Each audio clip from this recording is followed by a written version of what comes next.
Okay, Hare Krishna. How many of you are coming for the first time today? So you have come for the Gita course or you have come for the Sunday feast? Gita course. So you should be aware you have missed one session.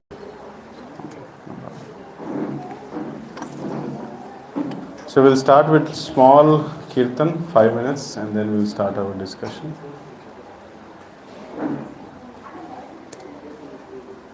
Namo Vishnu Padaya Krishna Pristhaya Bhutale Srimate Bhaktivedanta Swamiti Namine Namo.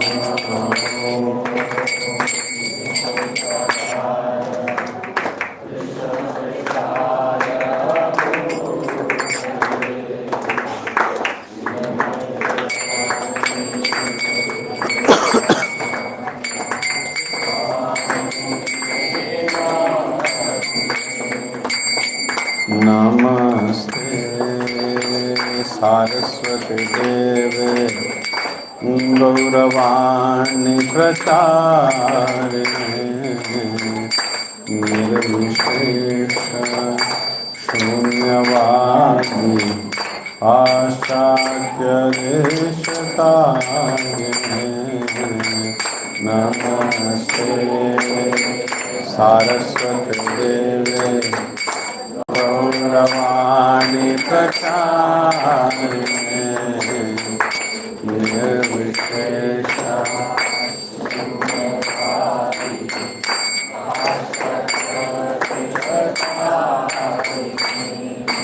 Jaya Shri Krishna Chaitanya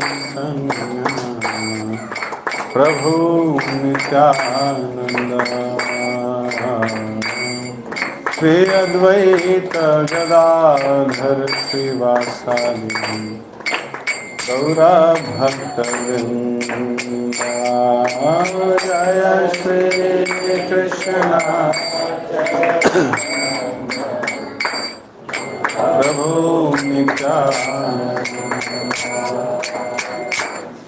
Shri Advaita Gadadhar Srivasadi Gaura Bhakta Vrinda Hare Krishna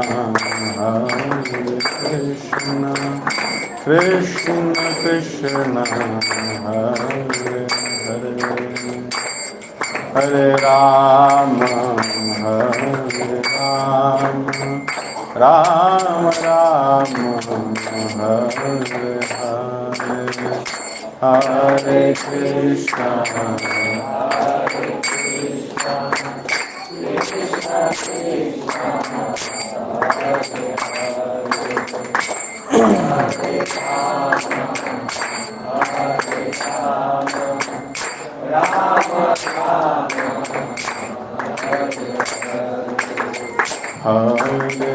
Krishna Hare Krishna Krishna Krishna Hare Hare Hare Rama Rama Rama Hare Hare Hare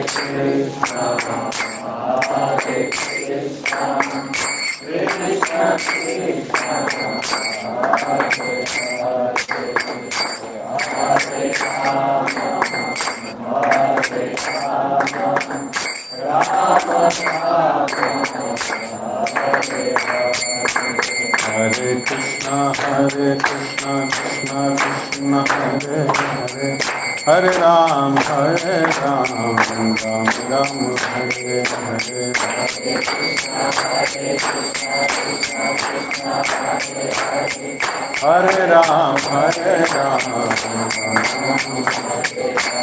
Hare Ram Hare Krishna Krishna Krishna Hare Hare Hare Ram Ram Ram Hare Hare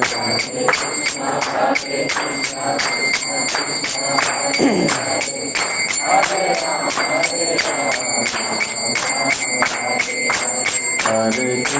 Hare Krishna, Krishna Krishna Hare Hare, Hare Ram, Hare Ram, Ram Ram Hare Hare.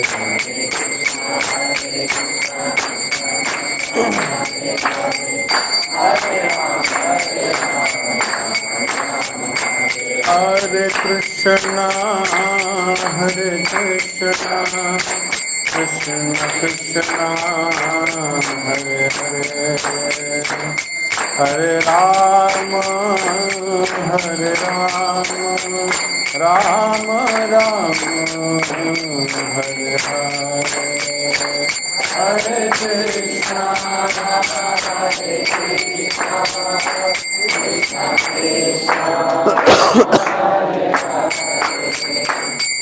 Krishna, Krishna Krishna,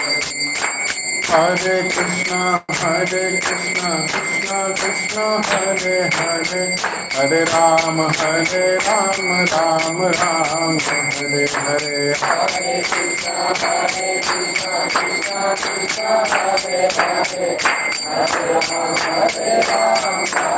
Hare Krishna, Krishna Krishna, Hare Hare, Hare Rama, Hare Hare Krishna, Krishna Krishna, Hare Hare, Hare Ram, Ram Ram, Hare Hare. Hare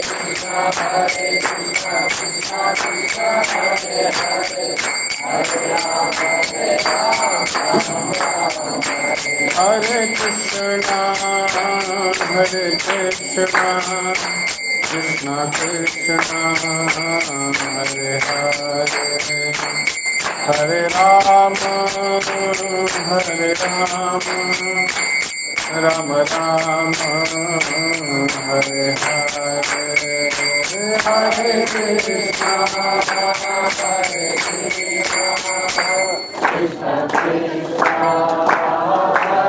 Krishna Krishna, Hare Hare, Hare Rama, Hare Rama, Rama Rama,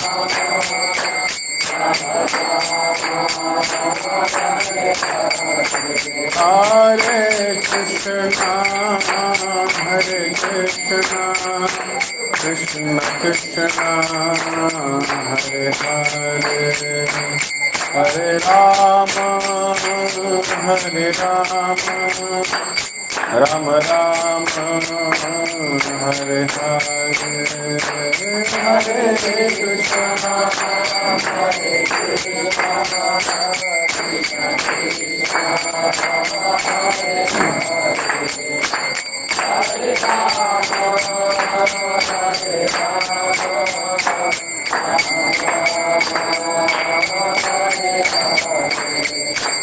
Jaya Prabhupada, Jaya Prabhupada, Prabhupada, Srila Prabhupada. Jaya Prabhupada,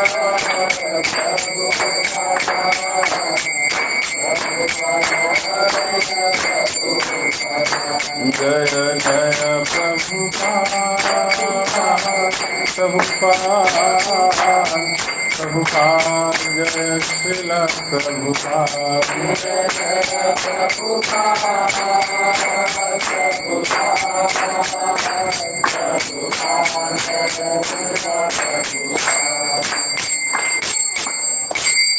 युग धर्म हरिनाम संकीर्तन यज्ञ की जय, श्रीमद् भगवद गीता की जय, श्रील प्रभुपाद की जय। ओम अज्ञानतिमिरन्धस्य ज्ञानाञ्जनशलाकया चक्षुरुन्मिलितं येन तस्मै श्रीगुरवे नमः। श्रीचैतन्यमनोभीष्टं स्थापितं येन भूतले स्वयं रूपः कदा मह्यं ददाति स्वपदान्तिकं। वन्देऽहं श्रीगुरोः श्रीयुतापदकमलं श्रीगुरुं वैष्णवांश्च। श्रीरूपं साग्रजातं सहगण रघुनाथान्वितं तं सजीवं साद्वैतं सावधूतं परिजनसहितं कृष्णचैतन्यदेवं श्रीराधाकृष्णपादान् सहगण ललिता श्रीविशाखान्वितांश्च। हे कृष्ण करुणा सिंधो दीनबंधो जगत्पते गोपेश गोपिकाकांत राधाकांत नमोस्तुते। तप्त कांचन गौरांगी राधे वृंदावनेश्वरी वृषभानुसुते देवी प्रणमामि हरिप्रिये वाञ्छाकल्पतरुभ्यश्च कृपा सिन्धुभ्य एव च पतितनां पावनेभ्यो वैष्णवेभ्यो नमो नमः। जय श्री कृष्ण चैतन्य प्रभु नित्यानंद श्री अद्वैत गदाधर श्रीवासादि गौर भक्तवृंद। हरे कृष्णा कृष्णा कृष्णा हरे हरे, हरे राम राम राम हरे हरे। नमः ओं विष्णुपादाय कृष्णपृष्ठाय भूतले श्रीमते भक्तिवेदांत स्वामिन् इति नामिने।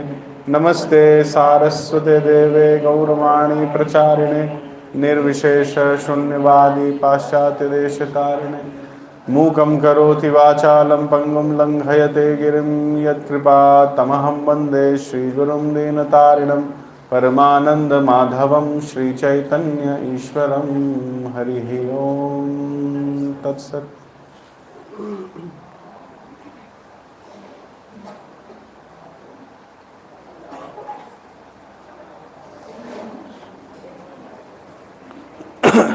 Hare Krishna.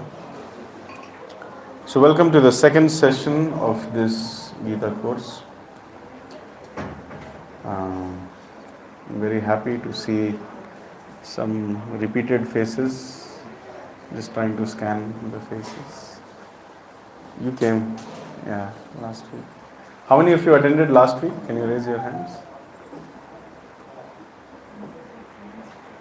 Thank you. Some repeated faces are there. And most of the other people are, looks like celebrating Ganesh Panchami, maybe Ashtami today. Ganesh Ashtami.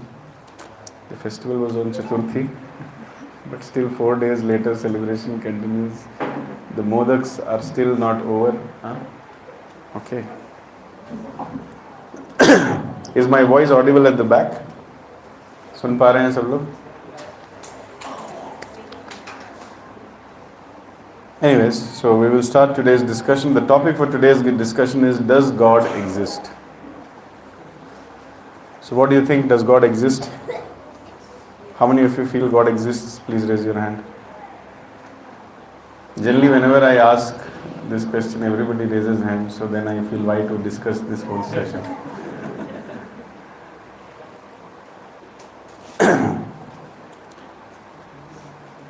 We are still having this discussion because we know it just as a matter of hearing. We know that God exists. But when difficulties come in life, we are not able to take shelter of God.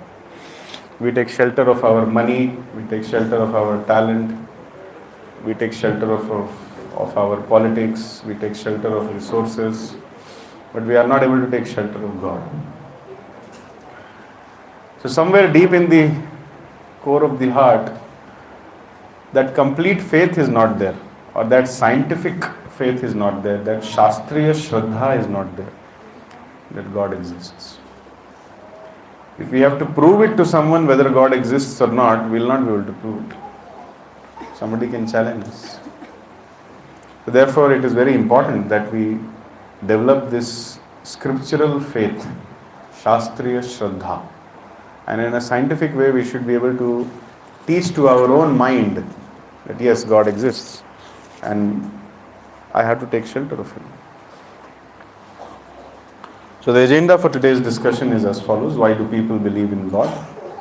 Scientific proof of God's existence. Definition of God. How to know perfectly about God.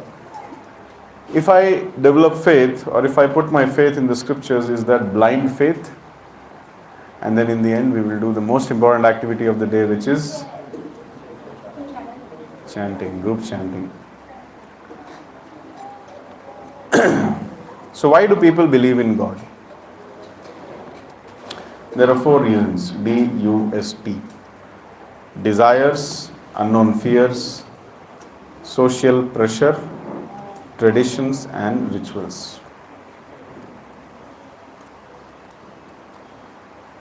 So all of us have these dust, right? How many of you have some desires? Please raise your hand. How many of you have some unknown fears? How many of you have some social pressure? Some people are not raising hand for anything. And how many of you are following some traditions or family rituals? Yeah, so all of you have some reasons, common reasons to believe in God. So desire means what? So whenever I discuss desire, I quote this story of my college friend who was a self-styled atheist.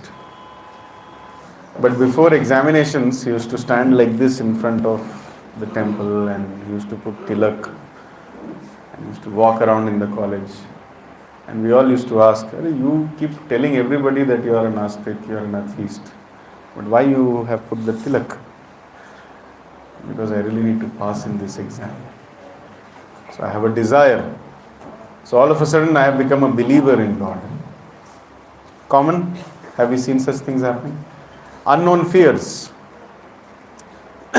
Sometimes when we invest a lot of money in something, everything we have done, we have put our planning, we have put our money, we have taken loans, we have made announcements. Whether people believe in God or not, just before they start the new endeavor, they do some puja. If God exists, let me placate Him also, let me satisfy Him also. Yes, Madaji.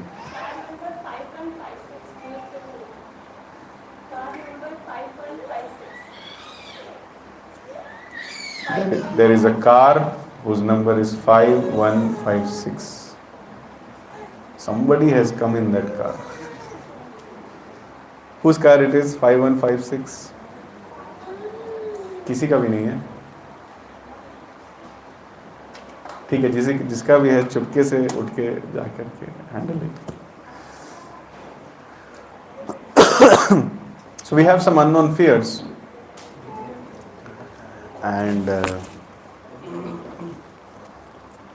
we do everything from our side, and then in the end, just to, in case if God exists, in case if there is some supreme power, let me satisfy Him also.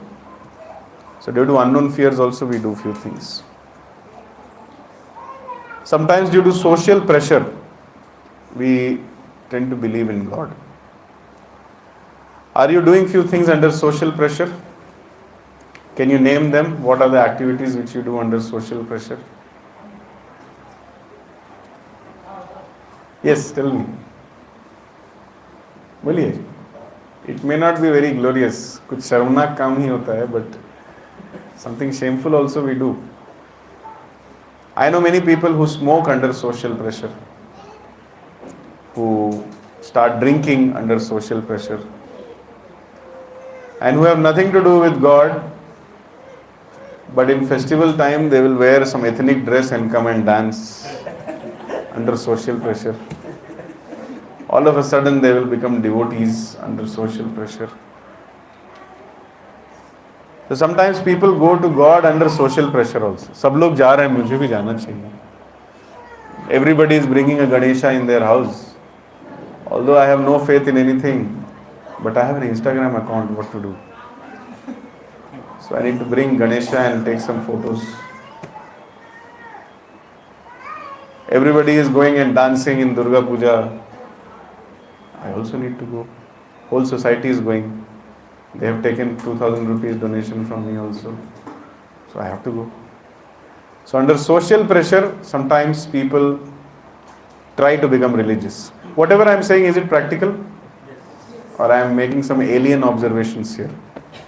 And sometimes we have some traditions and rituals which parents force their children to do. As long as they are under the control of the parents, the children do, and after that the traditions are destroyed. So traditions and rituals, where nobody tells us why we are doing what we are doing, but we are doing because ये हमारा tradition है, ये हमारी परंपरा है, this is the system in our family. So DUST, 4 common reasons. But whatever reason I have or you have, whether it is D or U or S or T or later on L, that is love. If we do not believe in God, does it mean that God ceases to exist? For instance, There are some laws of traffic, and you are not following it because you don't believe in it. I don't believe in traffic laws. Or maybe I don't know the traffic laws. So does it mean that the traffic laws are not applicable on you? Yes or no? It is still applicable. Suppose there is income tax. You don't know or you don't believe in income tax. You are a very smart person. I don't believe in income tax. Does it mean that the income tax is not applicable on you? Yes or no? It is still applicable.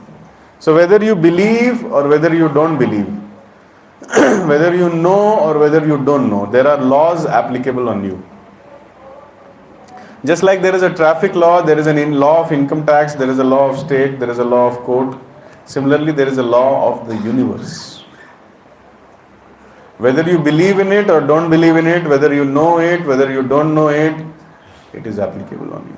Just because you say, oh, I don't believe in Bhagavad Gita. I am a communist.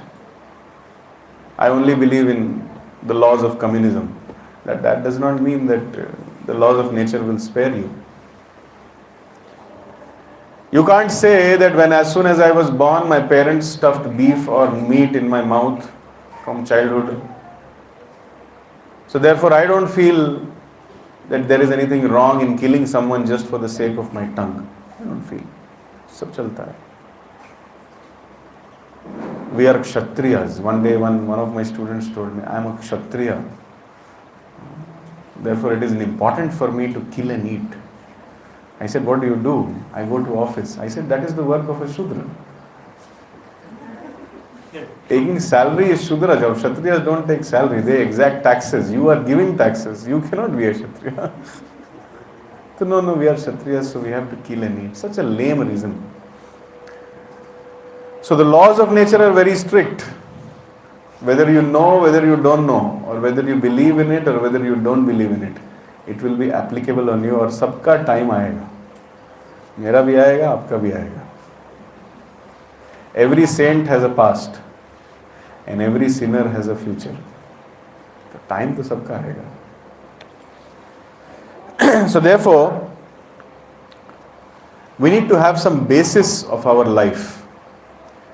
This is from the 3rd chapter, 3rd shloka, purport of the Bhagavad Gita. Listen to this line. Religion without philosophy is a sentiment or sometimes fanaticism, and while philosophy without a religion is mental speculation. So हमारे जीवन का आधार क्या है? My friend is telling Hare Krishna from the kitchen.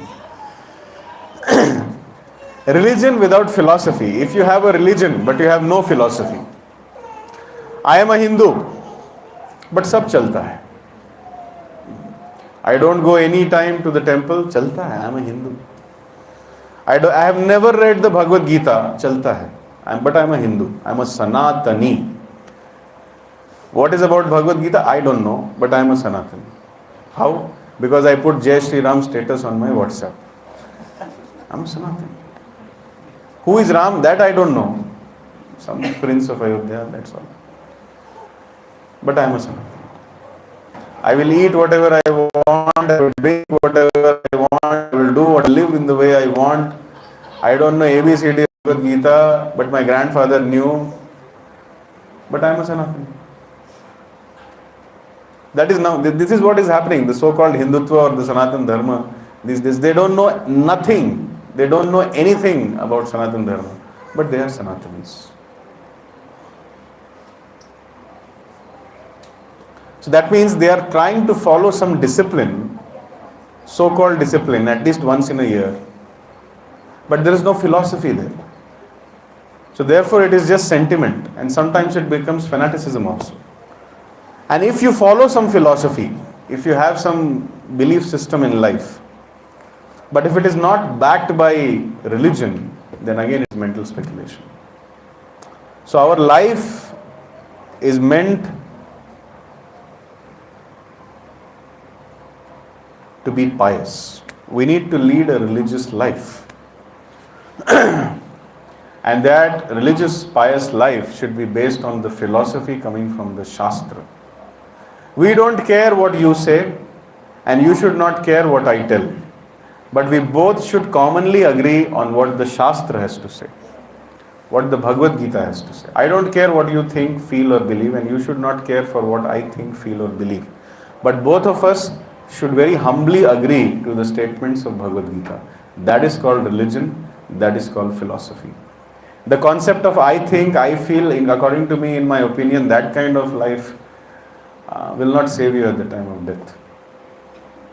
You can be a big professor in your college, but at the time of death, all your professorship and all your money and wealth and influence will go for a toss.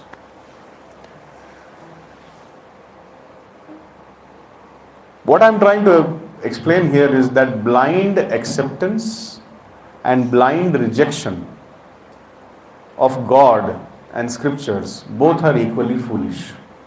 You cannot accept anything blindly. You should ask scientific questions. And then you cannot reject anything blindly also. Just because it does not suit my plans, so I don't believe in Bhagavad Gita. That is not the case. So therefore, we will discuss some scientific proofs of God's existence. I hope those who have attended the first session, they remember that human life is not just meant for seed activities. What are the seed activities?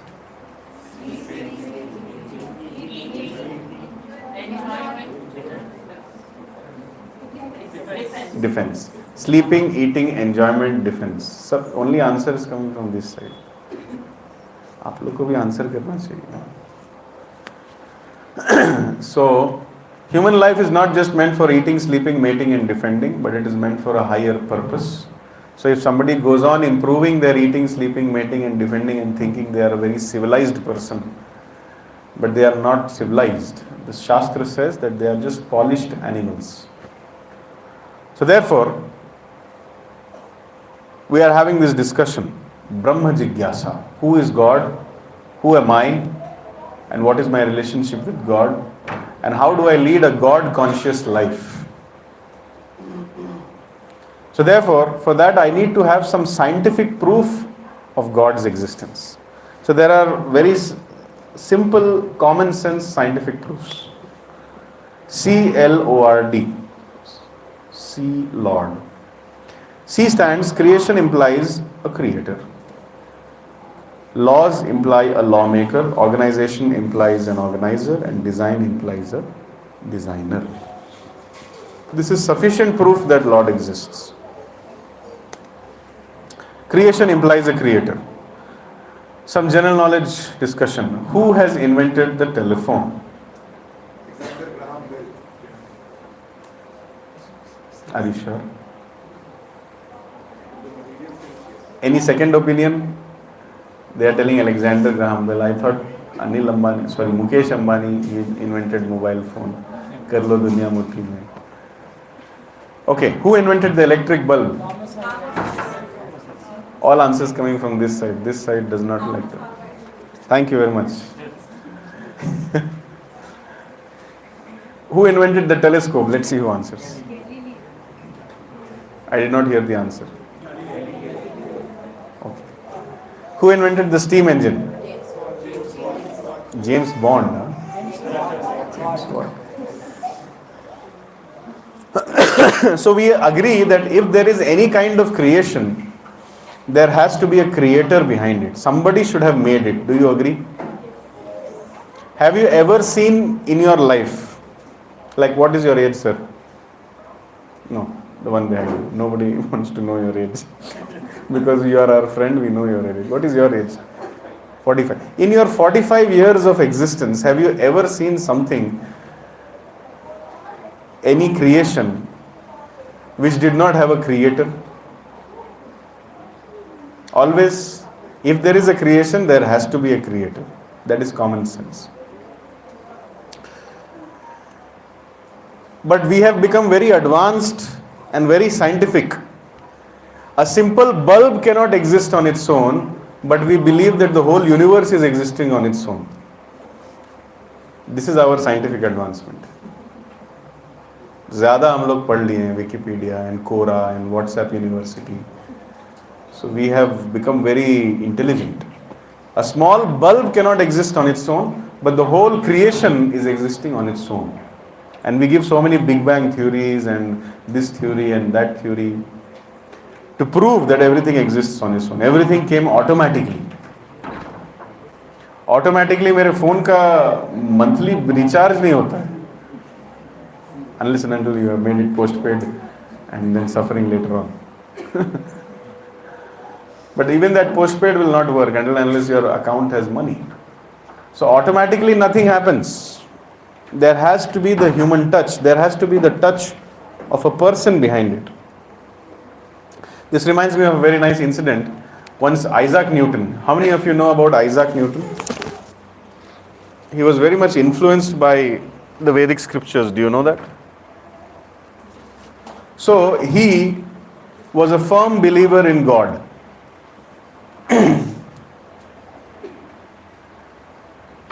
He invited one of his so-called scientist friends, and some of the scientists feel that until you become an atheist, you cannot become a proper scientist.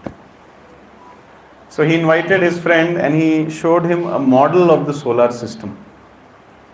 So the friend appreciated. He said, very good, bahut acha hai. Looks very nice. Who made it? Newton said, no, nobody made it. It just came on its own. What nonsense is this? If it is here, that means someone has made it. So no, I was just sleeping. I heard a big bang and I came in this room. I thought something has fallen down, but I saw that the solar system is here. Model. He said, you are lying. Yesterday it was not there. Today it is there. That means somebody has made it. You have made it. So Newton said that, yes, I have made it. But my dear friend, you are not ready to believe that this simple model of solar system can come on its own. But you are ready to believe that the entire solar system has come on its own. Did he make a strong point? Yeah. A simple model cannot come on its own. A simple Chandrayaan, how many people are working? One satellite. Day and night, so many people are working. But there are so many moons, stars and sun in the sky, but we feel that sab apne aap ho raha hai. It does not require any intelligence, any supreme intelligence behind it. So that is our foolishness. And that is why we are spiritually dull. And that is why we are in Kali Yuga. A Kali Yuga soul believes things which are beyond common sense. So creation implies a creator. If there is any creation, whether you understand it, whether you don't understand it, some creator is there. Any questions, comments? Similarly, laws imply a lawmaker. If there is a law, that means someone has made the law. If there is a traffic law, that means someone has made the traffic law. And more so, there must be someone to enforce that traffic law also. Hai ki nahi?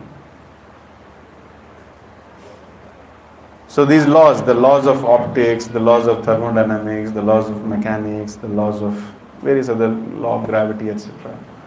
Somebody has made it. And these laws are working. And there is an agency which is enforcing it also. But you cannot see that.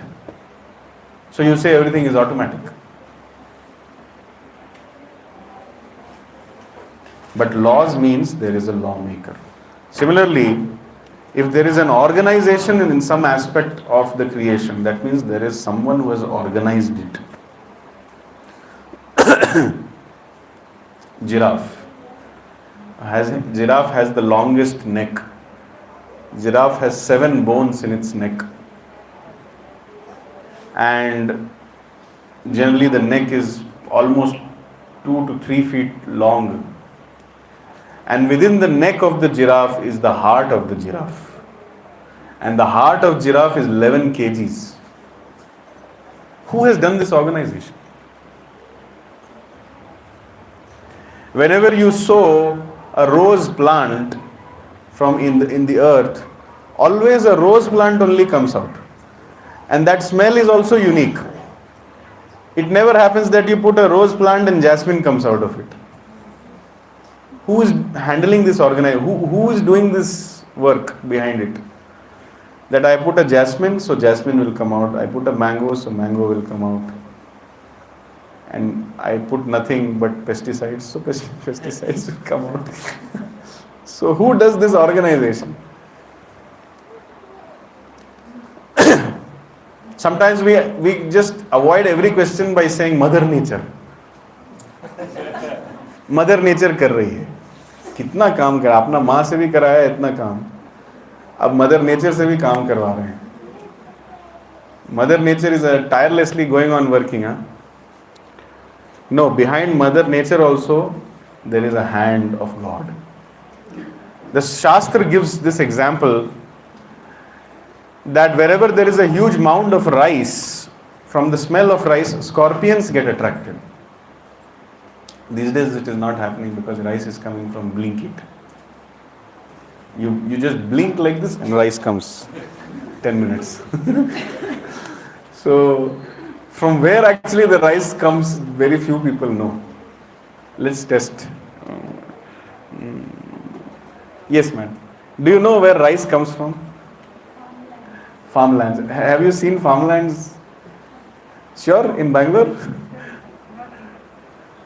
So you have not seen any farmland, but daily you are eating rice also. So that is our ignorance.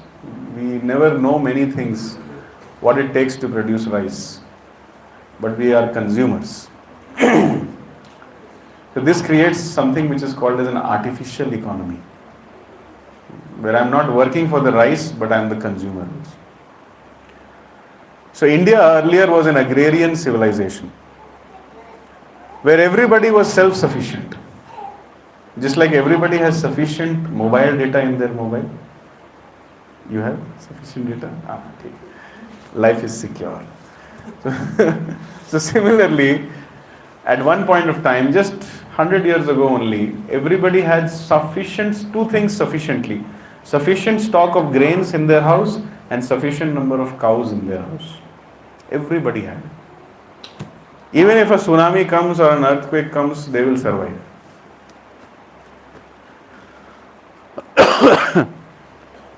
And Chanakya Pandit says that the wealth is measured by these two things.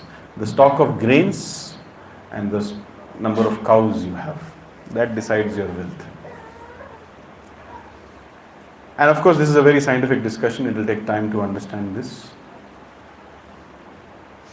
But the Britishers didn't like it.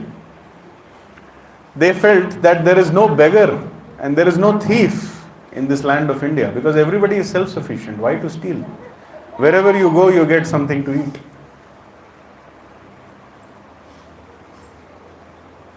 Every householder has 30-40 cows. So everybody can get 1 liter of milk. So why to steal?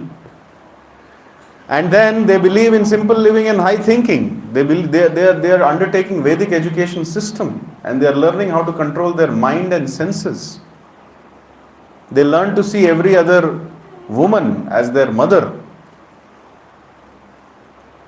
They are not interested in other people's property. And they see everybody at the platform of a soul. So there was one attendant of the Royal Court of British. His name was Macaulay. He made a statement. He wrote a letter to Queen Elizabeth that it is not possible to rule India because everybody has sufficient food and everybody is involved in Vedic knowledge and Vedic practices. So therefore, if you want to rule this country, you have to destroy two things. First of all, you have to make people clerks and babus and give them salary and stop them from doing agriculture. They should really feel that farmers are useless people. जिससे कुछ नहीं होता life में उससे farming करना चाहिए. And others should take pride in becoming servants of Google, Microsoft and TCS and other things. Give up your family, give up your land, come and become a salaried employee and take pride in it. That is the contribution of British to India. So nobody should do farming. And we will create artificial droughts by buying all the crops and not giving it to the country and selling it at a very high price. In this way, we will destroy the self-sufficiency of this country. First attack. Second attack, kill the Vedic culture, kill all these schools, Vedic schools and Gurukuls, and bring in the Western education system. Employ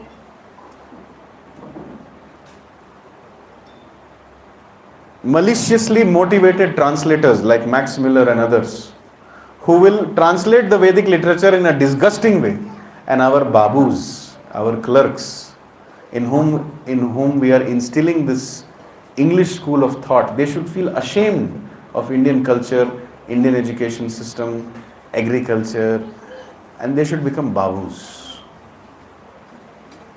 So when we will have many babus, then we will rule this country. That was the plan. And did they succeed? They have succeeded till now also. Therefore, don't feel bad. Even when people of India come to temple, they wear Western clothes and come.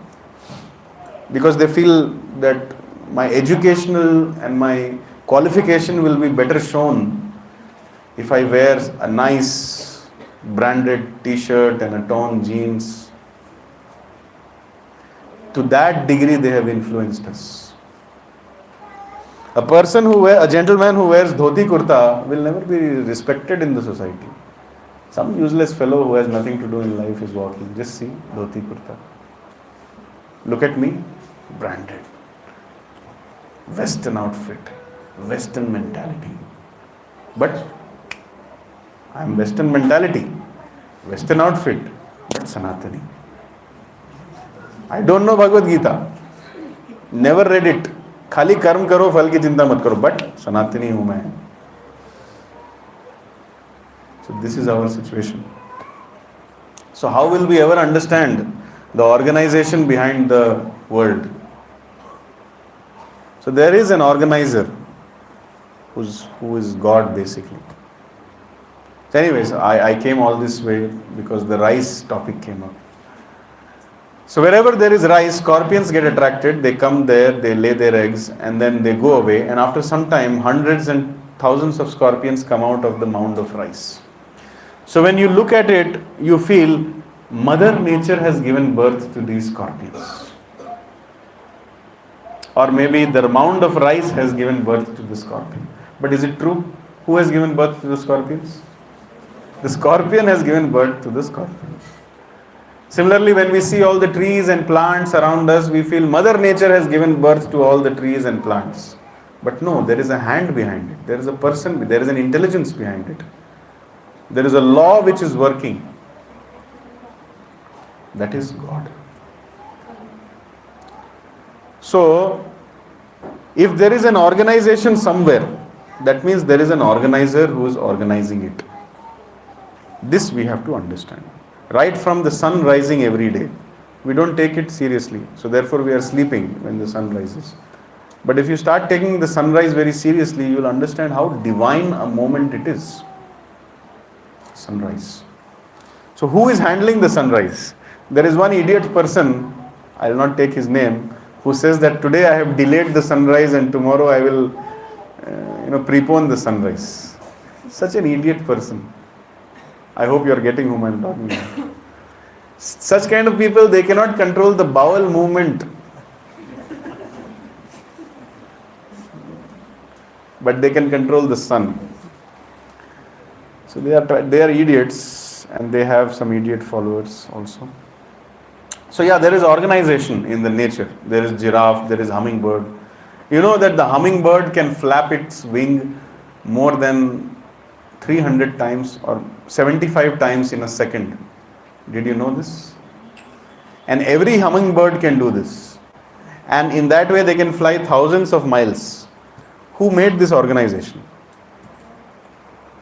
Did you know that every camel has transparent eyelids? It can close the eyes but still see you.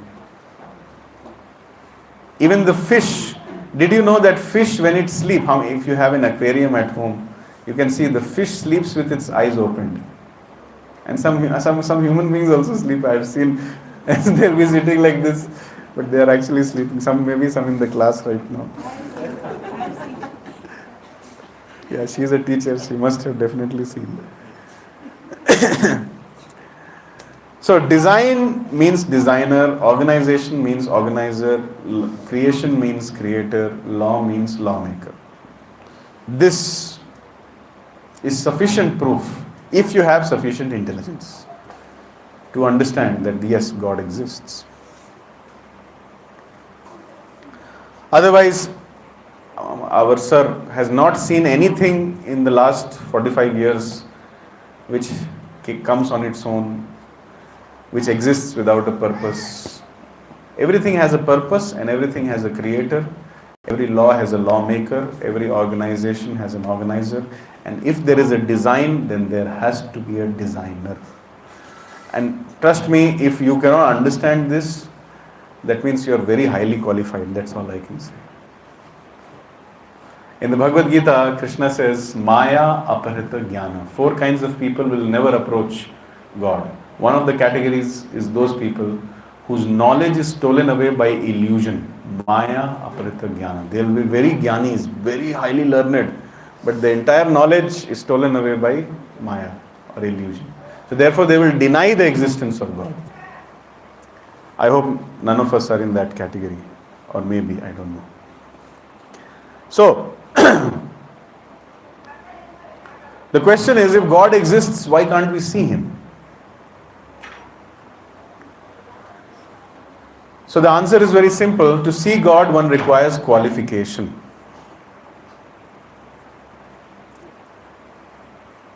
If you have to meet, do you know that Rahul Dravid stays in Bangalore?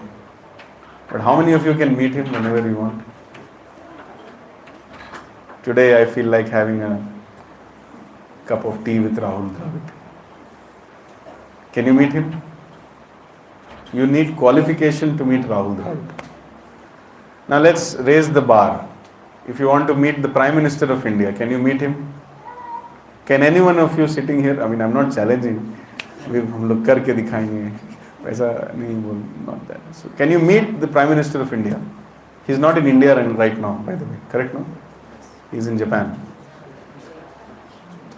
So can you meet him whenever you want? But see, our audacity, we can't meet some politicians and cricketers, but our audacity is, show me God. Who is the Prime Minister of India? I mean, I don't want the answer, but I'm just making you think on it.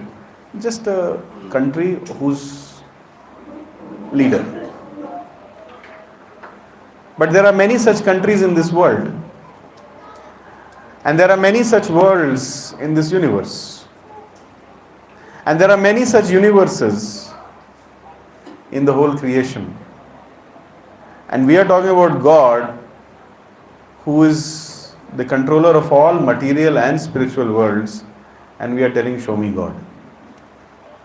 Who we are and who is God, and this is our audacity. If God exists, then show me God. I am full of lust, anger and greed, and my eyes like to see only Netflix, but my audacity is that, show me God. You are saying you are giving scientific proof of God. Show me God.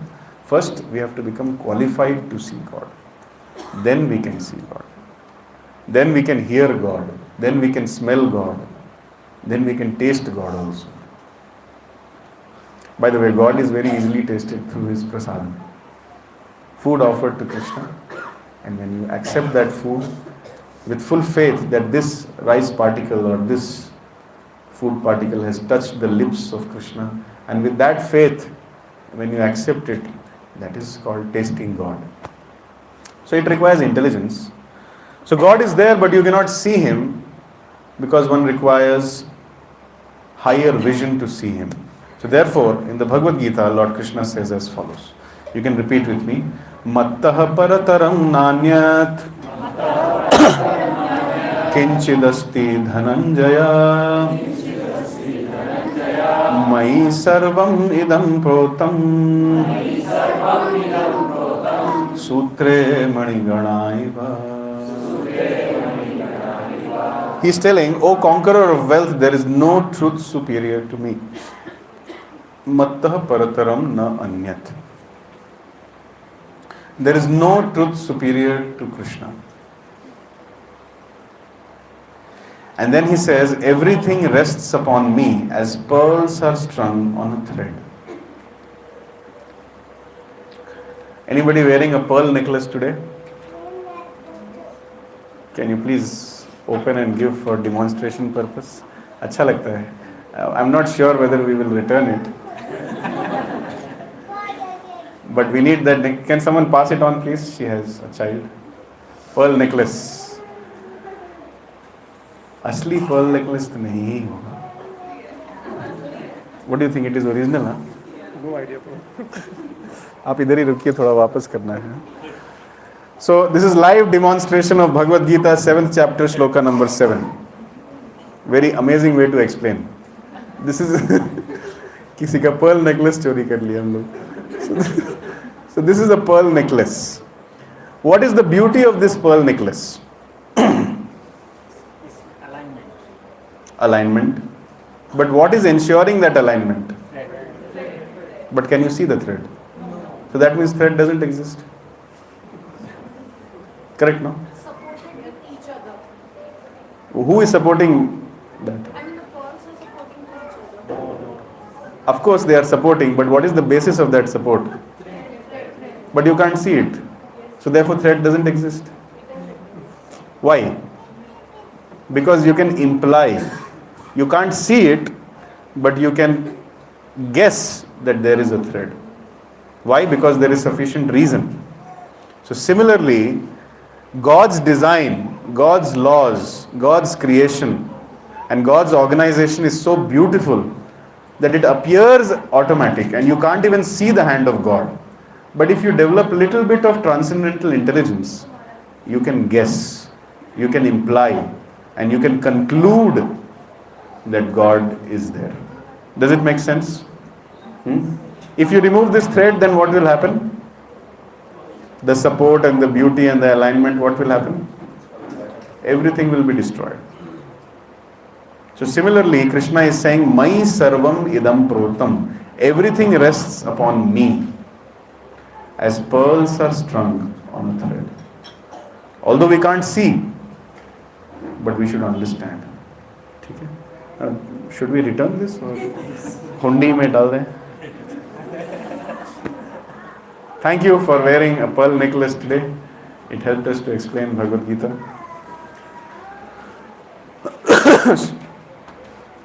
Actually, the beauty of any pearl necklace or any necklace is that the thread should not, if the thread becomes visible, it doesn't look good. So real beauty, real organization is that it should be so seamless that it should appear that there is no organizer only. Do you see the beauty in God's work? The level of intelligence, that everything appears to be automatic, and more so, some idiots start thinking that I am the one who is controlling. That is the beauty of God's creation. Mattah parataram na anyat. But Krishna is very clear about it, that there is no truth superior to me. How many of you think Krishna was on drugs while making this statement? होता है ना कभी कभी a beggar stands in front of Leela Palace and says, this is my house. Or how many of you think Krishna was lying when he made a statement that there is no truth superior to me? He was very serious, and this is the fact, that there is no truth superior to him and everything rests upon him. You cannot understand how, but he knows it. Just like pearls are strung on a thread. So this is God. And God is wanting to interfere through some announcement. Yes. Sorry for the inconvenience. Two-wheelers parked on this side, left side, we need to remove them. Two-wheelers. 5, 6 two-wheelers are there. All the people who came on two-wheelers, please pay the price. I'm so sorry. But we can park, bring two-wheelers in the front, not on that side. That's a passage actually. Don't worry, please change the location, come fast, till then we'll do a little time pass. So for time pass purpose, let's read another verse. Please repeat with me. Ishwarah Paramah Krishnah Satchidananda Vigraha Anadir Adir Govindah Sarva Karana Karanam. Once more. Ishwarah Paramah Krishnah Satchidananda Vigraha Anadir Adir Govindah Sarva Karana Karanam.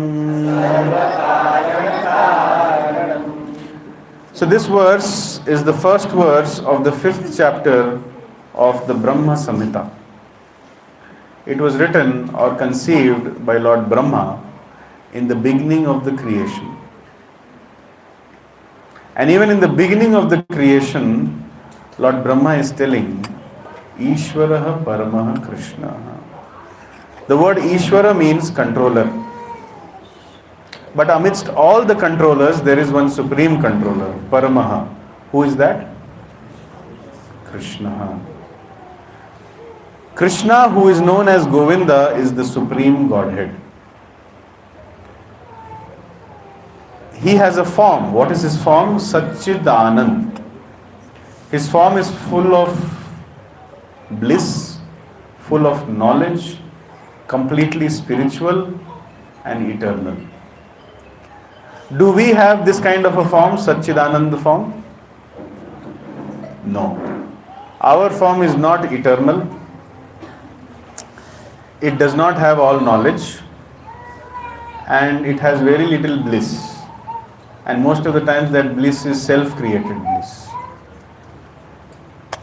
But Krishna's case is not like that. He has a completely spiritual body, which is eternal, blissful, full of knowledge. Anadir Adir Govindah. Our material mentality works like this, that if I am there, then there must be my origin. Let's say my father is my origin. Then my father's father is my father's origin. So like that, everybody should have origin, so God should also have origin. This is our material mentality.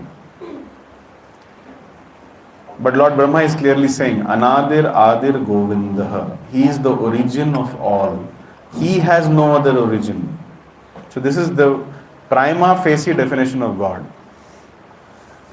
If somebody has an origin, he cannot be God.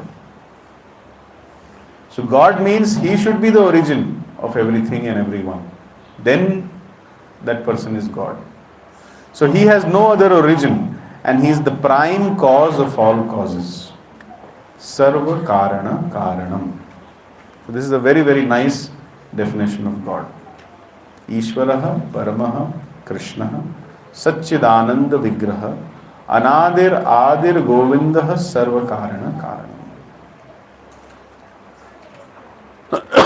We are just discussing some of the definitions of God now.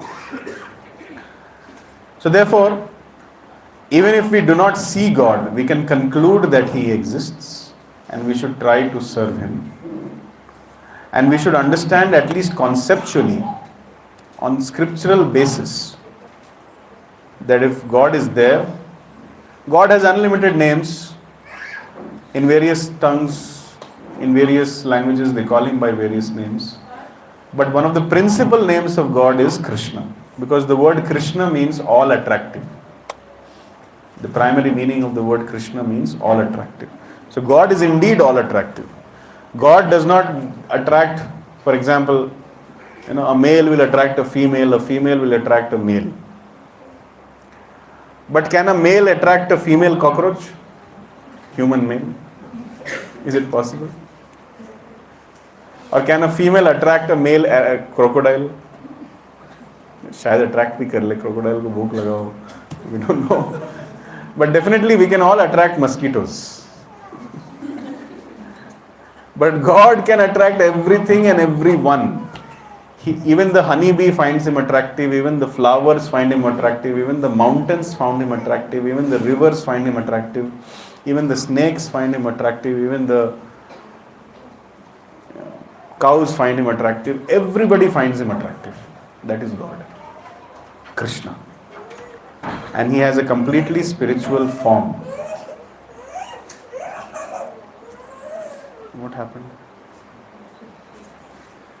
So now my next question is, we are discussing scientific proofs of God existence. We need to understand that we need to have some transcendental intelligence to conclude God's existence. Because we are not yet qualified to see God. So then, the next question is, everything which we see around us, is it a big brain or is it a big bang?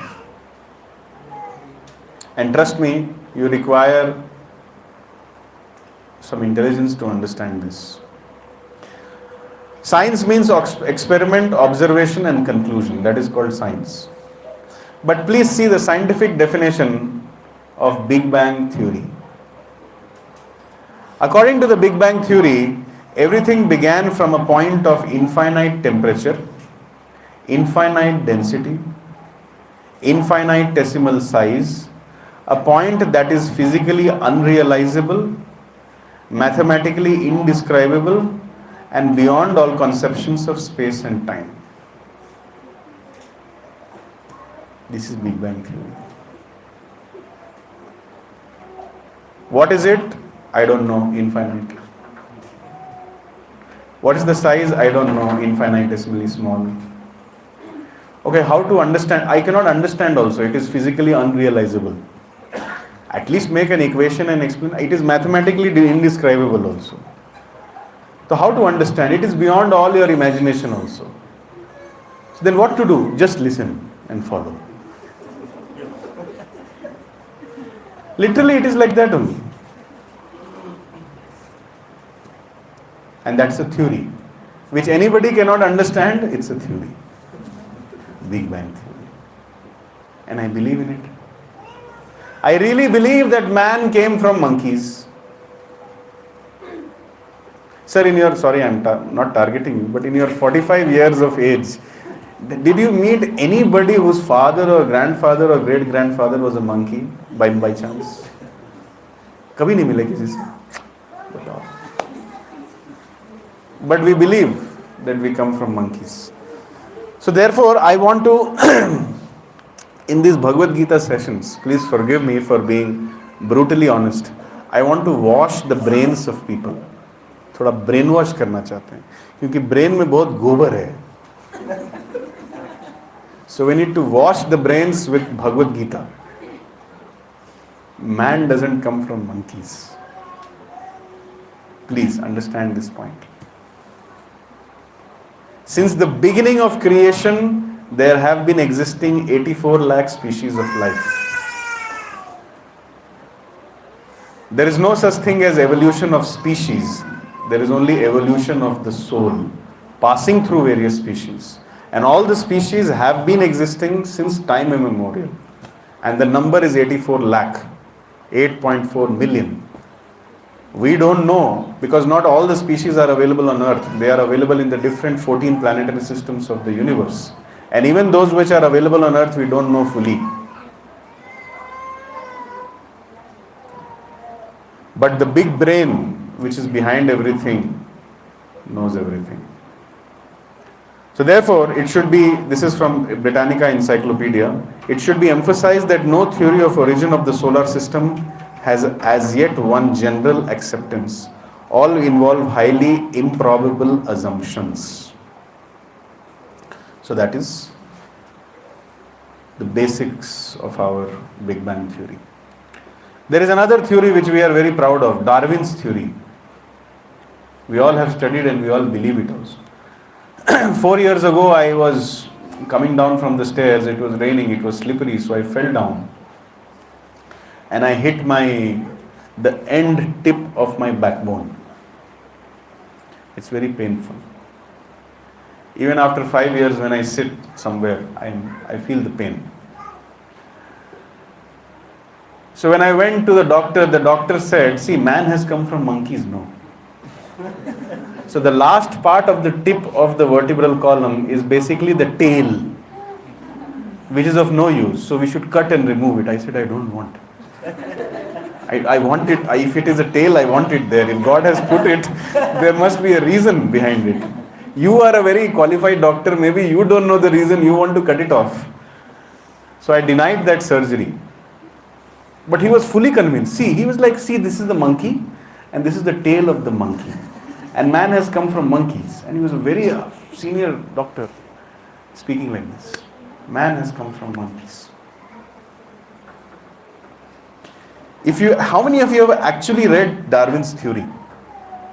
The paper which he wrote. Again in the books, in a very filtered way. I'll tell you one of the statements of Charles Darwin, and after that you can take a call for yourself whether you want to believe in the vegetable seller or in Charles Darwin. Charles Darwin has made a statement how whales came into existence. Are you ready for it? Okay. In a winter season in the Lake of Ontario in Canada, there was a bear who was very hungry. On the surface of the lake, there were many insects flying. The bear in the winter season is swimming in the water with its mouth gaping open, trying to eat those insects. And because the bear did it for a long time, the bear became a whale.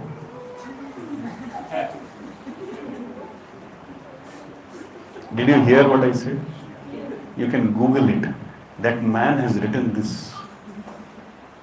A bear is trying to eat insects and is swimming in water, and because the insects are not coming in the mouth easily, so waiting, it became whale. This is Darwin's theory, and I'm saying it on record. Go and check it out. And we believe in it, and we think survival of the fittest. जो fit होगा वही survive करेगा. Who is fitter between a rabbit and a lion? Let's say a lion is chasing a rabbit, but the rabbit accidentally enters your apartment. Then who will be saved? You, lion, or the rabbit? And where is the survival of fittest theory going here? Who is more fit, you or the lion? But who will be saved? That means survival of fittest doesn't work.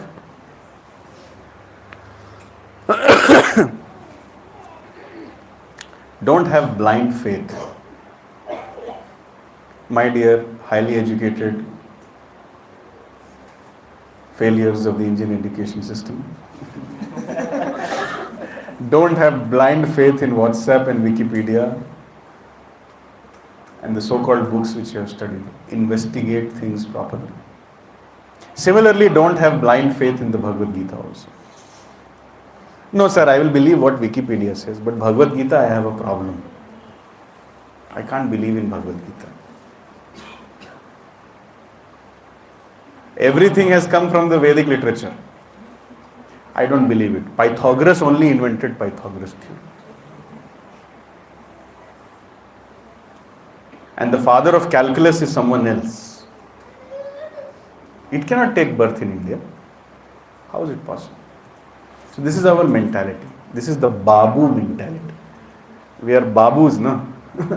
Babus of the Britishers. So we have that Babu mentality, that nothing good can come from India. The only thing good which can happen in India is corruption. So this is our thought process. We have to change it. That brings us, now that little brainwash is done, we are qualified to understand the definition of God. Are you all ready for the definition of God? If yes, please say yes. Yes. Thank you very much. This is just a trick to wake all of you up. Some misconceptions about God. भगवान ब्रह्म ज्योति हैं. God is light. प्रकृति ही भगवान है. God is nature. Very smart. God is dead. भगवान मर चुके हैं. God has left the building. Even smarter. मैं भगवान हूं. आज ही मैंने सनराइज को 2 मिनट डिले किया है. Everyone is God. मैं क्या? मैं, not just me. You are also God. That child is also God. The child does not realize, but hey, you are God, man. More than that, ritual is God. Or last one, one of my college seniors used to always come in my room and explain this. God is an imagination. And I used to believe in him also at that time. Just because he was little successful in his studies. पढ़ने में my senior was good and he was an entrepreneur. And we were all standing in front of him like, oh, such a great person you are. You have come in my room. Just could you tell 5 minutes early, I could have cleaned my room.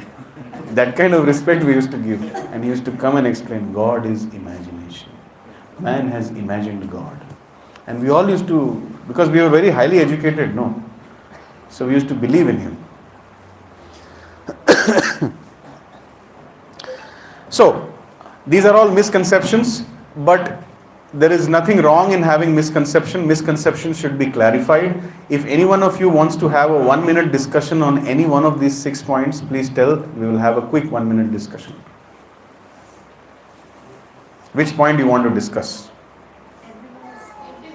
Everyone is God. I knew this will be asked.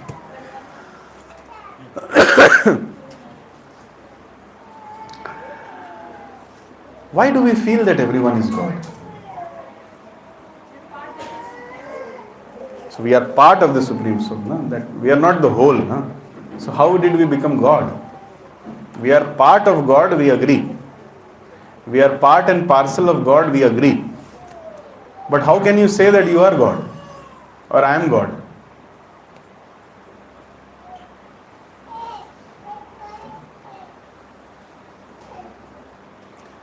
God is the most beautiful person. You and me are not most beautiful, sorry. God is the richest person. You and me are not the richest people here. God is the strongest person.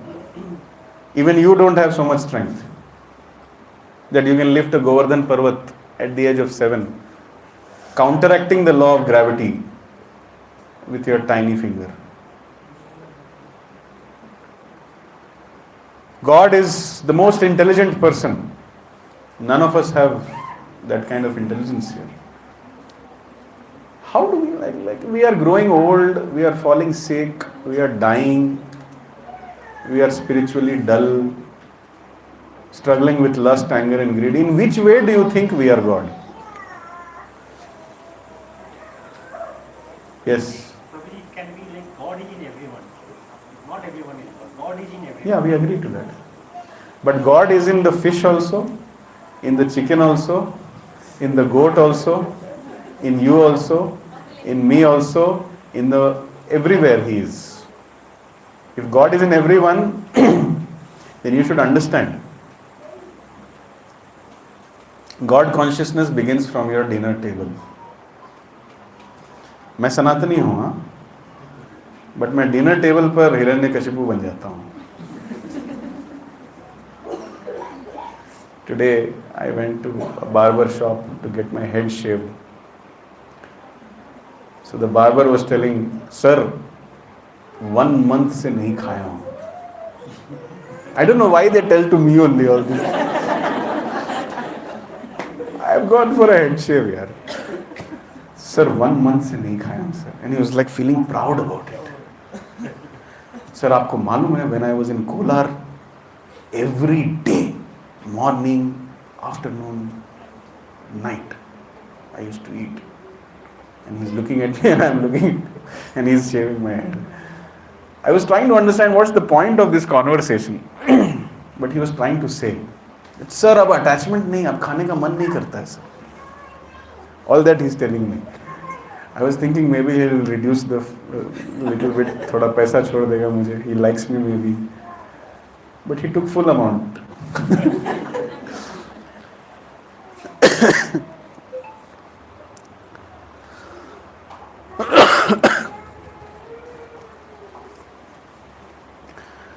So you cannot be a double standard person. You cannot say that I'm a peace lover, I love peace. But my dining table is not peace loving. But I'm a Sanatani. And then you will find some reference from some Kora or some stack overflow where you will find some verse where you just see meat eating is allowed in Hinduism. But that is not God consciousness. So therefore, not everyone is God. There is only one God. Everybody else is part and parcel of God, and in every part and parcel God resides. This is Krishna consciousness. But if somebody starts saying, I am only God, that is rascaldom. That's all. If somebody says, I am requesting you from the core of my heart, if somebody says they are God, please pray for them. They are in sheer ignorance that they have started saying, I am only God. This is the last snare of illusion where someone starts thinking, I am God. Any qualification of God you have, any characteristics of God you have, nothing, but I am God. It's like a criminal standing in the Supreme Court of India and saying that I am the Chief Justice of India from today. Any qualification you have? No, but I am CJI. Listen to me. I will decide what is 2 murders which I have done, what I will go through. I will decide. What will you do to such a person? He's a mad person. And who cares what a mad person speaks? Any other point you want to discuss?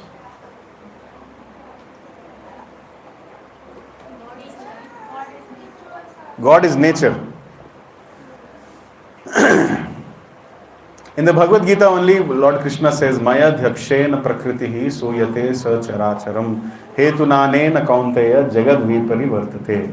Oh my dear Arjuna, under my control, this prakriti, these laws of nature, they work. Maya dhakshena prakritihi. In my adhyakshata, in my superintendentship, laws of nature work. That means nature is subordinate to me.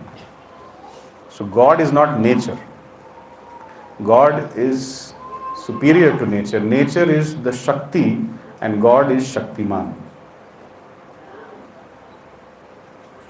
Nature, Prakriti is Shakti. But God is Shaktiman. Otherwise, why will he say, Maya dhakshena Prakriti? Under my superintendence, this nature and the laws of nature, they work. This is from Bhagavad Gita. I am not saying it, God is saying it. Any other point? God is light.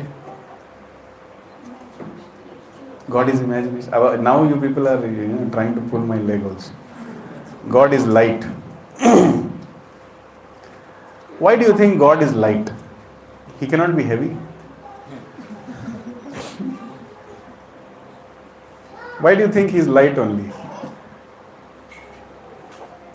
See, if you are making a statement, you should have a good reason for it.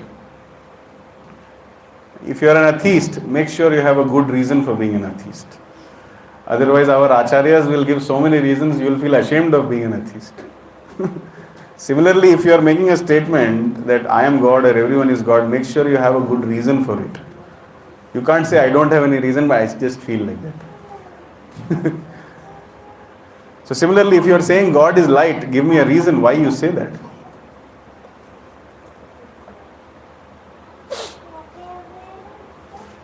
Evening God is not there. Evening God is not there.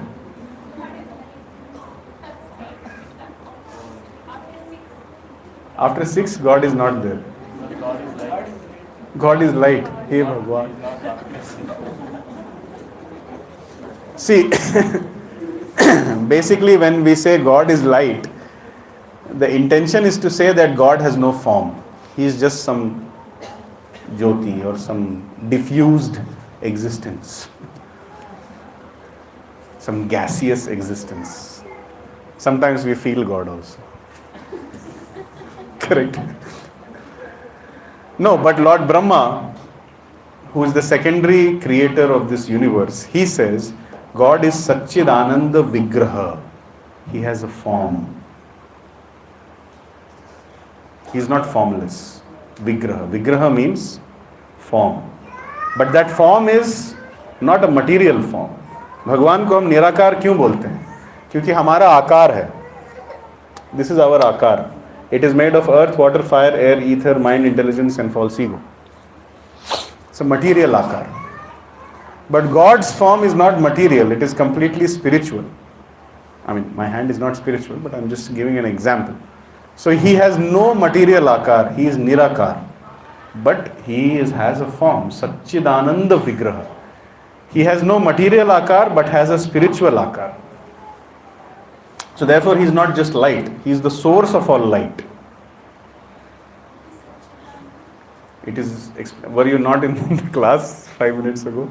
Okay, Satchidanand means full of knowledge, full of bliss and eternal. Satchit Anand. Satchidanand Vigraha, form, body. God has a body. He is the source of all light. He is not light. Okay? So one definition of God can be He is the supreme controller, He is the supreme enjoyer, and He is the supreme owner. Now, many people have a problem with this. I am only not able to enjoy and God is simply enjoying. I am suffering in life but He is enjoying. Just see. This is the proof कि भगवान को मेरे से कोई मतलब नहीं है. No, that is not the case.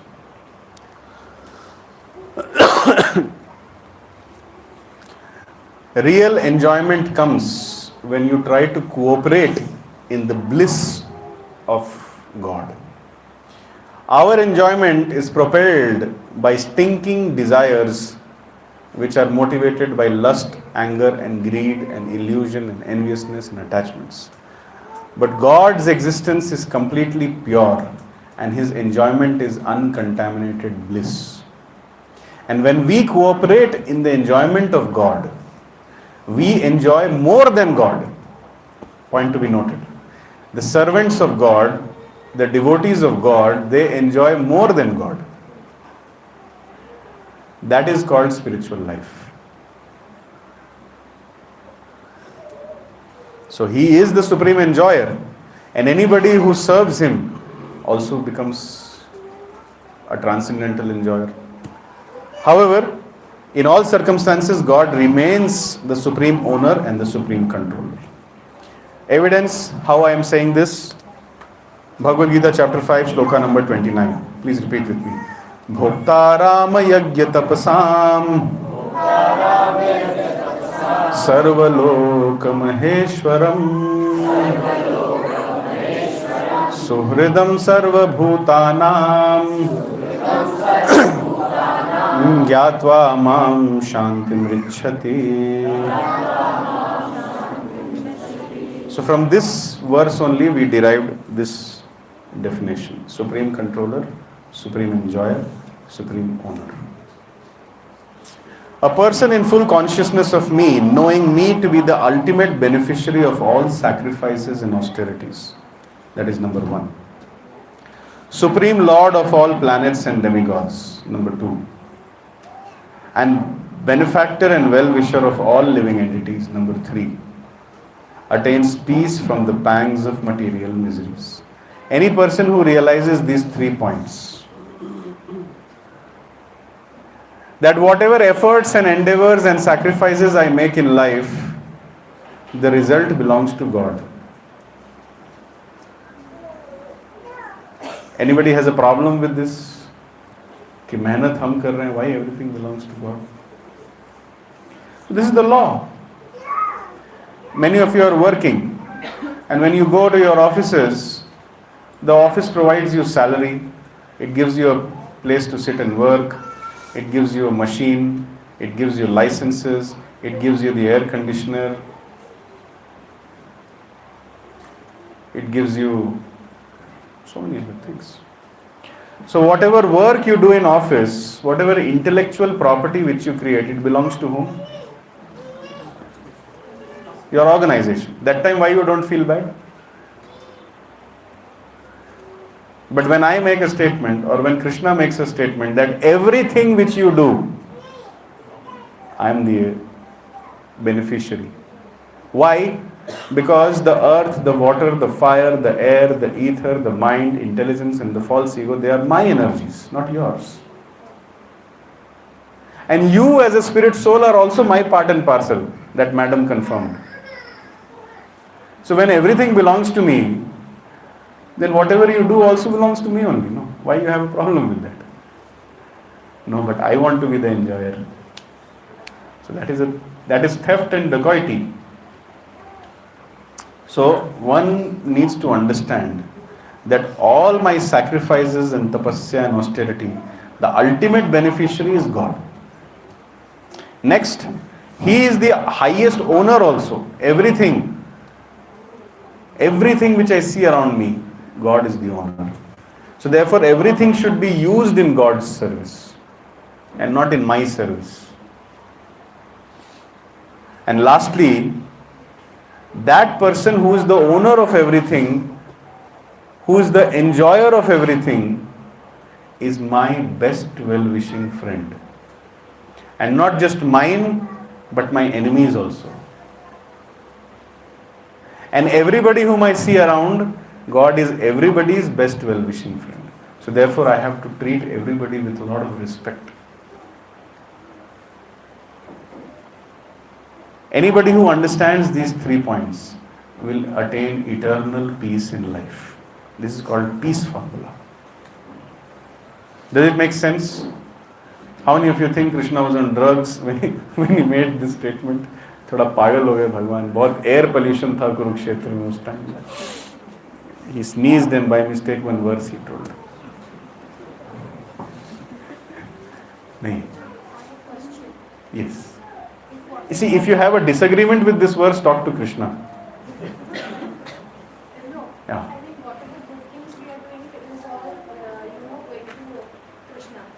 Whatever things that we are not supposed to do, bad things, does it go to Krishna? What do you think? I have a question. Smart question. Good things which I do, see,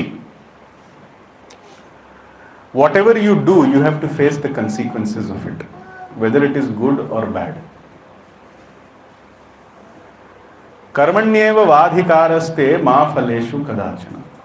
You have a right to perform your duty, but you do not have a right to the results of your work. Meaning to say, the results will be given according to the laws of the administration of this universe. You cannot decide. So if you do something good, whatever has to be given to you as your quota will be given to you. You cannot decide.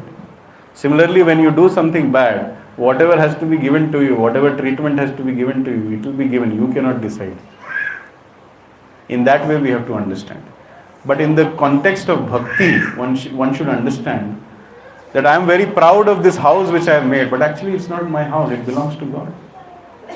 In that context, this verse has been told. Now, if I have not made a house, but if I have made a brothel, and then I am saying, oh, this belongs to Krishna, that is nonsense. Every statement of Bhagavad Gita is to be taken in the context of dharma. These verses cannot be applied in the background of adharma. Does it make sense? For every conversation, there has to be some minimum common grounds of sanity over which the conversation can proceed. That minimum common ground of sanity is statements of Krishna in the background of dharma.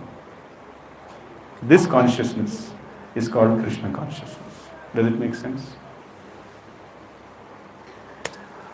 A very beautiful definition of God. Aishwaryasya samagrasya viryasya yashashah shriyah jnana vairagya yoschaiva sannam bhaga itingana.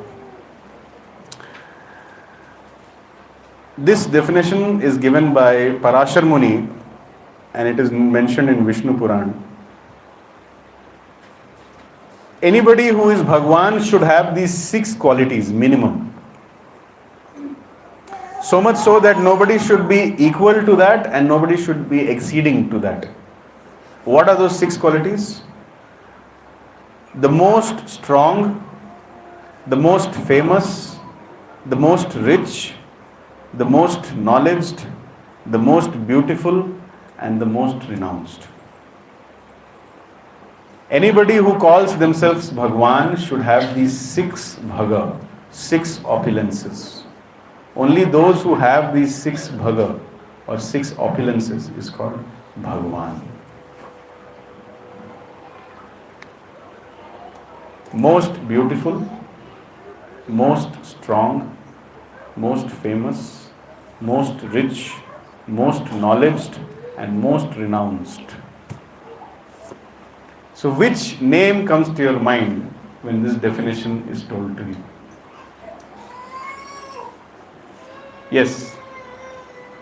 Any name comes to your mind other than your own name?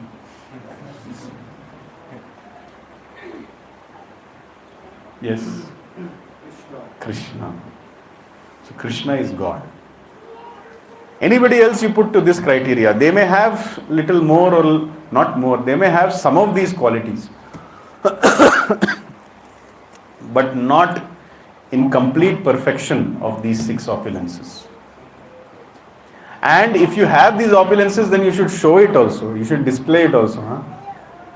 If you are calling yourself as the most rich person, dikhna chahiye. You cannot say, I am God, but I am not showing my opulences. You should show that you are the strongest. You should show that you are the most beautiful. You should show that you are the richest. You should show that you are the most intelligent. You should prove all these things. And Krishna has proved also. Can you give me one example in the life or in the pastimes of Krishna where he has proved all this? Has he proved that he is the strongest? Yes or no? Yes. Many instances. Has he proved that he is the most famous? Many instances. Has he proved that he is the richest? Give me that instance where he has proved it. Sorry? What Dwarka? Dwarkadhish.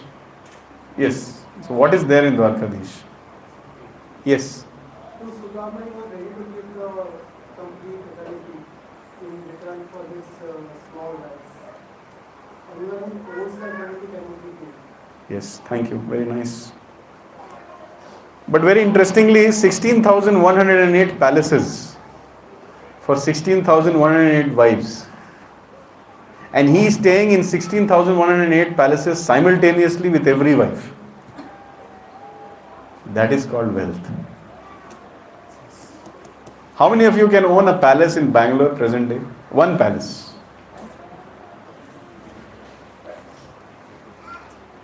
$16,108 palaces. Not 2 BHKs, not villas. Palaces. And if you read the description of those palaces, it was better than Indralok. Indra was envious to see the opulence of Dwarka. But that person, you see the photo there, one of the palaces, when a poor friend of his, Sudama, when he comes running to take care of Sudama. And he's sitting like a menial beggar in front of Sudama. This is God. Although he is the richest, but he is not proud of his riches. He is a humble servant of his devotees. That means he is not attracted to money. Lakshmi is attracted to Krishna, but Krishna is not attracted to Lakshmi. So this is the quality of God. Therefore, the quality of renunciation. The greatest Vairagi, the greatest renunciant is God. He can give up anything, anytime, whenever he wants. But we can't do that. We are attached. Ye mera hai. So that is the problem. So this is the definition of God. And anybody who calls themselves God, please put them in this definition and check. If they don't fit into this definition, we should clearly tell them, my dear sir or my dear madam, you are telling that you are God, but you are not God, you are a dog. Simple. How do we seek perfect knowledge about God? You have another 15 minutes? 15 minutes you have? Yes. Sure? Pakka na? Some people are like, say 15 minutes. What to do? So many questions are being asked, I am not able to go fast. Okay, 15 minutes, we'll end it. Seeking perfect knowledge about God. How many of you want to seek perfect knowledge about God? Please raise your hands. Some people are not raising their hands. There are 3 ways in which you can get knowledge. Something for your notebook if you have. If you don't have, I don't know where you will take notes. Pratyaksha Praman, Anuman Praman and Shabda Praman. It makes sense to take notes because we forget everything within 1 week. Yeah, and some people are very smart. Photo hi le lenge. Pratyaksha Praman. Do you know that when you write something, you remember it? And when you take a snap, you definitely forget it. So, Pratyaksha Praman. So, those things which you can see, feel, conceive by the power of your senses, Pratyaksha. That is called Pratyaksha Praman. But we cannot rely on Pratyaksha Praman because our senses have 4 defects. They are imperfect, they are in illusion, they commit mistakes, as a result of which, to hide those mistakes, we cheat. These are the 4 defects in our senses. And I have given an example of the greatest fraud of this century. The whole theory that man comes from monkeys. It's called as Piltdown Man Hoax. You can Google it. Everything was a lie. The skulls which was used to propose this theory was reconstructed using plaster of Paris. And the tooth based on which the filed tooth based on which the theory was proposed, that tooth does not even belong to a human being, it belonged to a boar, a pig. Based on that, the whole theory of man coming from apes has been proposed. There is a book called as Forbidden Archaeology, easily downloadable on Google. You can download and read. Everything has been very clearly explained. How most of the archaeological findings which have happened, they are just done to draw salaries, and there is no truth in it. Very little truth. I am giving you a reference, Piltdown Man Hoax. Just Google this. And then you'll read a whole article about how fraud and lies have been fed to us. So you cannot depend on Pratyaksha Praman. There are so many things which you cannot see and hear also. There is a particular sound frequency which you can hear. Above that or below that you cannot hear. Does it mean that those things don't exist? There are few things which you can see, the human spectrum of light. Beyond that you cannot see also. Does that mean that it does not exist?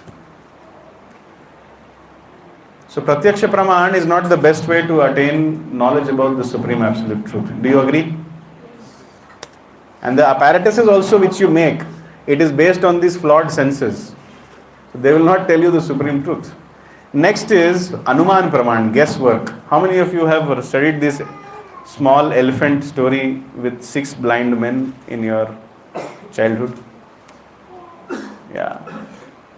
We just studied it, but we did not apply it properly in our life. So there was one person who was touching the body of the elephant, and he was telling elephant looks like a wall. The person who is seeing or feeling, is he wrong? Is his observation wrong? But is elephant like a wall? That means until you see the full picture, you will always miss the point. Now, how to see the full picture? Can a lizard understand how Kempegoda International Airport works? Is it possible? Sitting outside the lizard, sitting outside the airport, like that it is doing. And it is trying to analyze. Aaj samajh ke rahenge. How this security check-in happens. Is it possible? No. By our guesswork, we can never understand. By our theories, postulations, anuman, we can never understand. Somebody needs to tell us.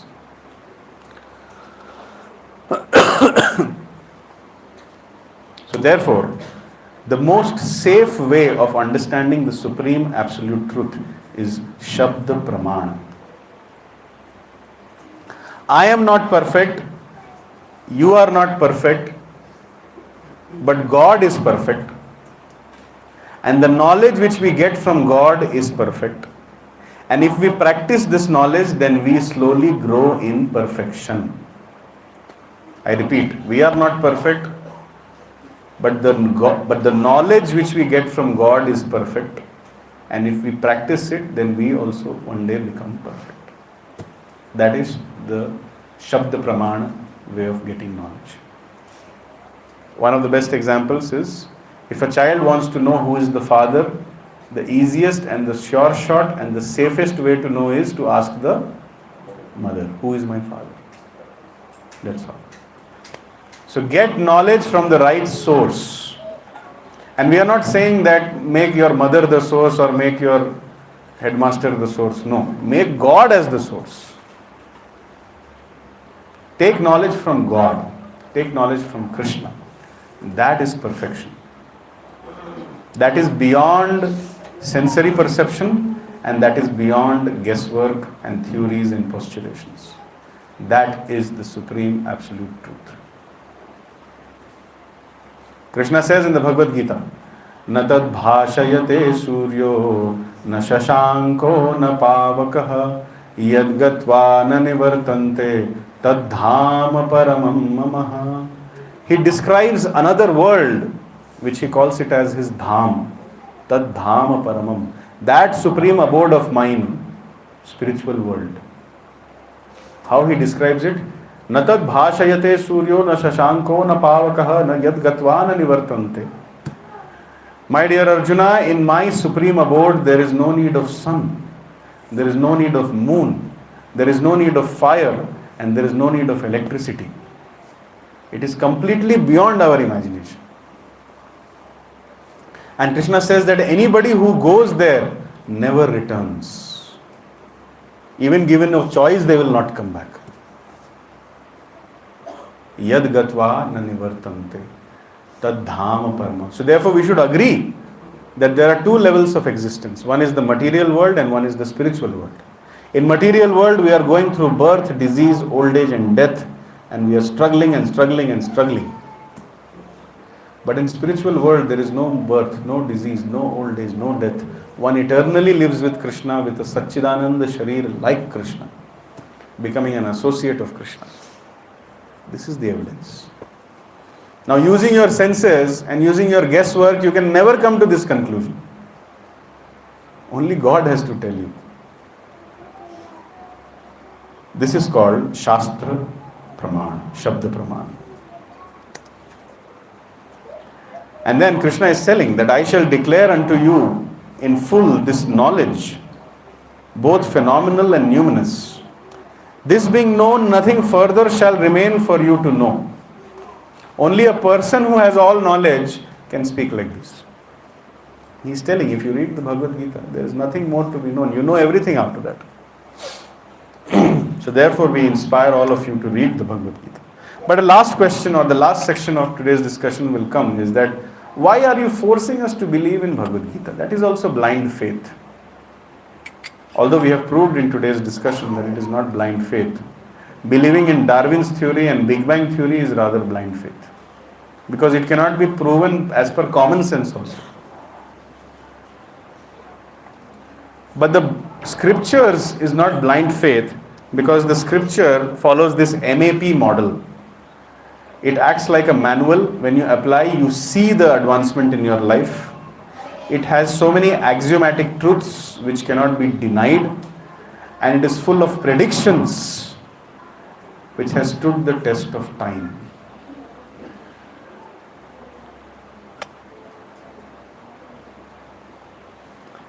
Bhagavad Gita is the manual of life. It tells you how to lead a life where you will not be sorry at the end. How to eat, what not to eat, how to sleep, when to sleep, how to work, how much to work. All details are there in Bhagavad Gita. It teaches you how to control your mind.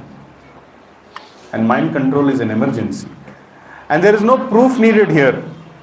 You just read, you apply, you follow, and you see. It is self-evident. Similarly, there are many axiomatic truths in the Vedic literature for which you don't need to do any research. Although if you do research, you will come to the same conclusion, but it is easily presented to you. Plants have life. People of the Vedic culture knew this from millions of years. We do not need Jagdish Chandra Bose to prove it to us. We know it, that plants have life. And it is mentioned in the Bhagavad Gita. The antiseptic properties and the medicinal values of cow dung, it is known to everybody from time immemorial. There is something of late started called as cow therapy. Anybody done cow therapy? They are charging 3,500 rupees per hour just to make you sleep next to a cow, so that you get the smell of cow urine, cow dung, you can tickle the cow, you can spend time with the cow, hug the cow. It reduces blood sugar, blood pressure, hypertension. It gives you good health. Cow therapy. Any entrepreneurs, गो सेवा भी हो जाएगा और थोड़ा cow therapy भी हो जाएगा. So everything is there in cow dung. Health is there in cow dung. Cleanliness is there in cow dung. And this is an axiomatic truth. Your dung and my dung is not healthy. If we touch our dung, we need to have bath. But if we touch cow dung, there is no need to have bath. This is the axiomatic truth. Whenever we touch a dog's bone or a fish bone, we need to have bath. But there is one bone called as the shankha, conch shell, considered pure. Axiomatic truth. And the Shastra is full of such axiomatic truths. And most importantly, it is full of predictions. Today I am presenting to you some predictions which are there in the Vedic scriptures, which will force you to believe that it is not blind faith, it is a higher science. 5,000 years ago, Veda Vyas had already wrote about Buddha, Srimad Bhagavatam 1.3.24. He also talked about Chanakya Pandit, the Srimad Bhagavatam, a text. It is telling what will happen 3,000-4,000 years from now. And did it happen? Did Buddha come? Yes or no? Did Chanakya come? उसके बारे में पहले से ही बोल दिया गया है. Chandragupta and Ashok were also predicted by name. They have been predicted. Not just Chandragupta, but Jesus Christ was also predicted. Bhavishya Purana. And even Prophet Muhammad has been predicted. So, if we tell you to believe in the Vedic scriptures, we are not encouraging blind faith. If you follow it, you will see the evidence. The proof of the pudding is in the eating. It is a manual. You will become the best version of yourself and be able to help others towards a divine life if you follow the Bhagavad Gita. And it is full of axiomatic truths. Till date, nobody has been able to prove even one verse of the Bhagavad Gita wrong. And there is no need of bringing in version 3, version 4, just like the Constitution of India. Change ही करते रहते हैं. And lastly, it is full of predictions. It has stood the test of time. It is beyond past, present and future. That is the Shastra. And when we tell you that you please do not believe in Wikipedia, which people like him and me write, edit, but rather you believe in the Vedic scriptures, you cannot blame us that we are producing blind faith here. No. There is sufficient evidence to understand that it is a science which is much beyond our comprehension, and we will do good for ourselves if we follow it. Have I been able to convince all of you? Because I am tired now. So if you are convinced, then the end message of all the scriptures is this. Whatever result was obtained in Satyuga by meditating on Vishnu, in Treta Yuga by performing sacrifices, and in Dwapar Yuga by serving the Lord's lotus feet, can be obtained in Kali Yuga simply by chanting the Hare Krishna Mahamantra. If you believe God exists, which you should, if you have understood the definition of God, and if you have understood the scientific or the super scientific nature of the Vedic scriptures, then the conclusion is this: Kalau tad hari kirtanat. Chanting of the holy names of the Lord is the only way to attain God realization and self-realization in this age of Kali Yuga. Hare Krishna, Krishna Krishna, Hare Hare, Hare Ram, Ram Ram. Iti Shodashakam Nama Kalikalmashanashanam Natah Parataropaya Sarva Vedeshu Drishyate.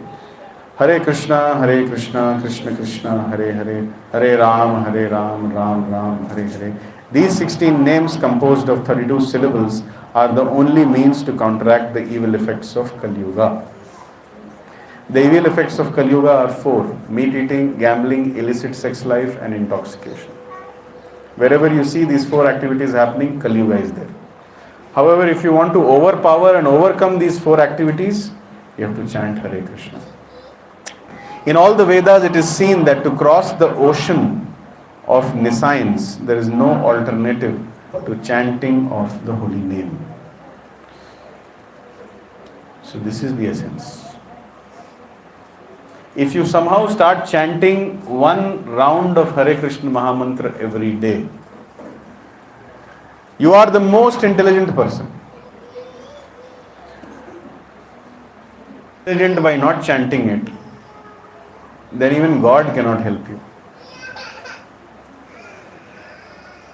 Choice is yours. The whole aim of this Gita course is to not make you a Bhagavad Gita scholar. The whole aim of this Gita course is to make you understand the essence of Bhagavad Gita. Satatam kirtayanto mam yatantascha dridhavratah. Little bit, please control your children. They are causing disturbance. Satatam kirtayanto mam. Lord Krishna says, always go on chanting my names. Satatam. And those who chant these holy names of God, they will one day see God face to face. Meditation will not work in Kali Yuga. Sacrifices will not work in Kali Yuga. And temple construction and deity worship may not work in Kali Yuga. But one thing will definitely work in Kali Yuga: chanting of the holy names of God. Hare Krishna, Krishna Krishna, Hare Hare, Hare Rama, Ram Ram. Any questions before we begin the most important activity of the day? You can stop the recording, Prabhuji, please. Any questions? Comments?